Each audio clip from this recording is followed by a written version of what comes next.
بسم اللہ الرحمن الرحیم وصلی اللہ علی النبی الکریم۔ میرے عزیز بھائی اور بزرگوں، ذرا سوچئے، دنیا میں کسی بادشاہ کی طرف سے اگر کسی انسان کے نام عزت کا پروانہ جاری ہو جائے، بڑے بڑے لوگوں کے سامنے اس کا اعلان ہو جائے، تو وہ شخص خوشی سے پھولا نہیں سماتا۔ مگر ذرا سوچئے، جب یہ پروانہ کسی دنیا کے بادشاہ کا نہیں، رب العالمین کا ہو تو اس کی عزت کتنی بڑی ہوگی۔ اللہ تعالیٰ قرآن کریم میں فرماتے ہیں، کلا ان کتاب الابرار لفی علیین وما ادراک ما علیون کتاب مرقوم یشہدہ المقربون، یعنی نیک لوگوں کا اعمال نامہ علیین میں ہوگا، وہ ایک لکھی ہوئی کتاب ہوگی جس پر ان کے لیے ان کا انجام ثابت ہوگا اور مقرب فرشتے اس کے گواہ ہوں گے۔ اب ذرا منظر دل میں لائیے، ایک بندہ دنیا سے چلا گیا، دنیا والوں نے سمجھا کہ بس ختم ہو گیا، مگر اصل زندگی تو اب شروع ہوئی۔ وہاں اس کے لیے ایک ایسا اعزاز لکھا جا رہا ہے جسے فرشتے دیکھ رہے ہیں، اللہ کے مقرب بندے اس کے گواہ ہیں، اور اس کا نام عزت کے ساتھ بلند کیا جا رہا ہے۔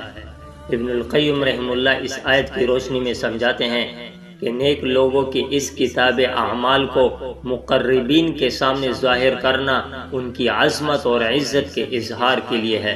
دنیا کے بادشاہ بھی جب کسی خاص شخص کو عزت دینا چاہتے ہیں تو اس کے نام کا فرمان اپنے درباریوں اور خاص لوگوں کے سامنے جاری کرتے ہیں، تو پھر رب العالمین جب اپنے کسی بندے کو عزت عطا فرمائے گا تو اس کی شان کا کیا عالم ہوگا۔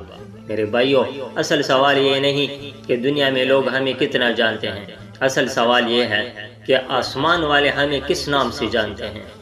دنیا میں کسی کے پاس محل ہے، کسی کے پاس گاڑی ہے، کسی کے پاس عہدہ ہے، کسی کے پاس شہرت ہے، لیکن قبر میں یہ سب ساتھ نہیں جائیں گے۔ وہاں تمہارا ایمان جائے گا، تمہاری نماز جائے گی، تمہاری نیکیاں جائیں گی، تمہارا اخلاص جائے گا۔ آج ہمیں لوگوں کے سامنے اپنا مقام بنانے کی فکر ہے، مگر ہمیں اس دن کی فکر کرنی چاہیے جب ہمارا اعمال نامہ مقرب فرشتوں کے سامنے پیش ہوگا۔ میرے عزیزو، ابھی وقت ہے، توبہ کر لو، نماز سنوار لو، قرآن سے تعلق مضبوط کر لو، لوگوں کے حقوق ادا کر دو، دل سے کینہ نکال دو، اور نیکی کو صرف اللہ کے لیے کرو۔